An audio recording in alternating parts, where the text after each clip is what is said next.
Welcome back. It's time now to take a look at the top business stories. UAE Central Bank urges lenders to reduce interest rates on loans. Brokers ready for delivery versus payment system, says DFM.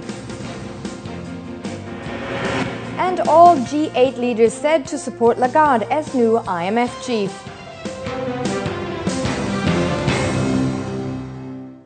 Let's look at the UAE stock markets first. The DFM and ADX both ended mixed today. The DFM lost 0.6% to close at 1,535 points. Among the gainers and losers, Al Firdaus Holdings stood out as the top performer with a plus of 14.3%. On the flip side, Gulf's General Investments Company lost 5.6%.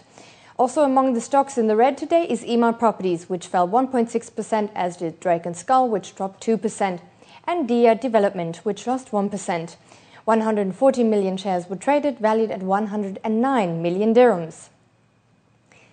And over in the capital, the ADX gained 0.5% to close the day at 2,621 points, with the financial services sector rising the most. Abu Dhabi Commercial Bank gained 2.9%, Abu Dhabi Islamic Bank 0.7%, Union National Bank 2.1%, and First Gulf Bank 1.2%. Waha Capital was also up by 3%. The real estate sector was also trading towards the upside, Alder Properties by 2.2% and Surul Real Estate by 2.3%. Largest loser was Qatar Telecom, which fell 5.3% today. 90 million shares were traded, valued at 165 million dirhams. And now let's have a look at the GCC markets, which ended mainly lower today.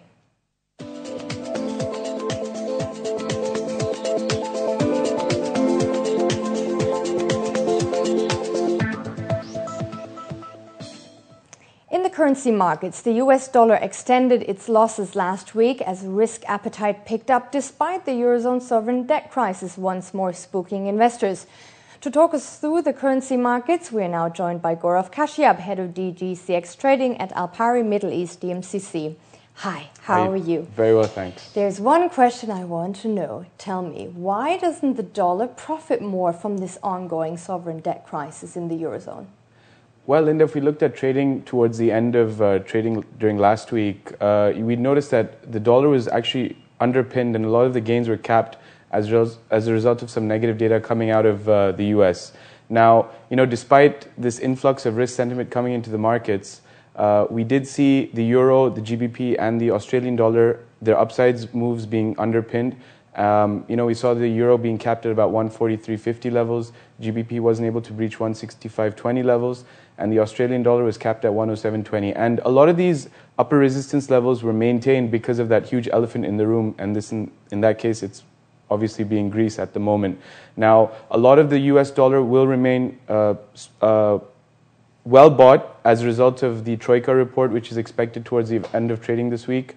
The Troika report, as you know, is a combination between the EU, the IMF, and the ECB, and they will be deciding if, in fact, Greece will get that next tranche of 13 billion euros, which will be very key in them meeting the 12.7 billion in debt obligations. So that's why we're seeing a battle between the bulls and the bears for the time being. So I wouldn't write off the dollar as of yet. We could see a phase during this week when we have a lot of economic data coming out, including Friday's non-farm payroll numbers. But, we're going to wait for that Troika report to really judge how the dollar will perform. Speaking of the non-farm payroll data, what else are you looking out for this week? I mean, today's a holiday in the UK. There's one in the United States. It's quite quiet. Today is a very quiet day, but that's only setting us up for starting from tomorrow. We have a big week for Euro traders. We do have inflation data coming out of the Eurozone next week. We have unemployment data led by Germany, which is always seen as the leader in unemployment data coming out of the Eurozone. Any types of upsides on both readings, inflation as well as improved employment readings, we'll see the Euro USD testing those upper levels I'd mentioned earlier. Turning to Australia, we do have some GDP readings coming from there on Wednesday.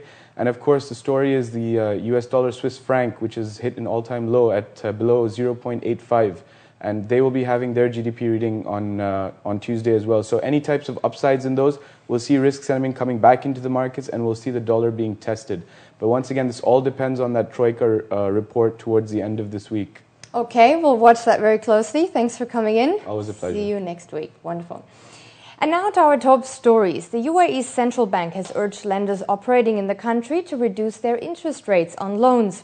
Central Bank Governor Sultan bin Nasser Al Suwaidi said that the bank's interest margin was high, asking them to consider what that means for borrowers, traders and business people who are the foundation of the economy. Al Suwaidi referred to a decline in business revenues as high rates cut into bottom lines, which cannot be in the interest of banks. Therefore, banks should rethink their loan policies. In the past, companies have often complained about high interest rates hurting their profits.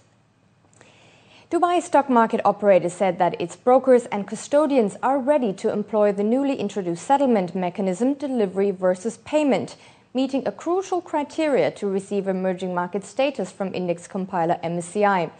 From Sunday onwards, its members and custodians can execute trades based on this internationally acclaimed model, the DFM said.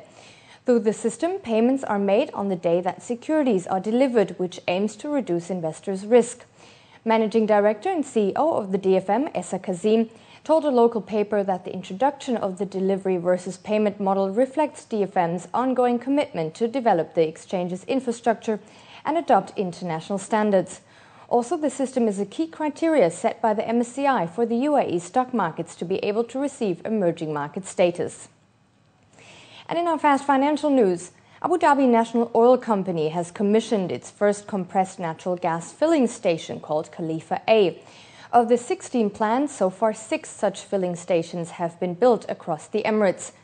Also, ADNOC announced it has commissioned its first vehicle conversion center in Abu Dhabi, of which it plans to build a total of 9. By 2012, up to 25% of government vehicles will be converted to run on compressed natural gas. Non-oil trade between Turkey and the UAE grew fourfold in the past 5 years, from $2 billion in 2006 to $8 billion last year, according to the UAE Ministry of Foreign Trade. With that, Turkey's ranked number 17 among the UAE's top trading partners. UAE non-oil exports to the country tripled from $51 million in 2006 to $160 million last year, while UAE imports from Turkey saw a small decline.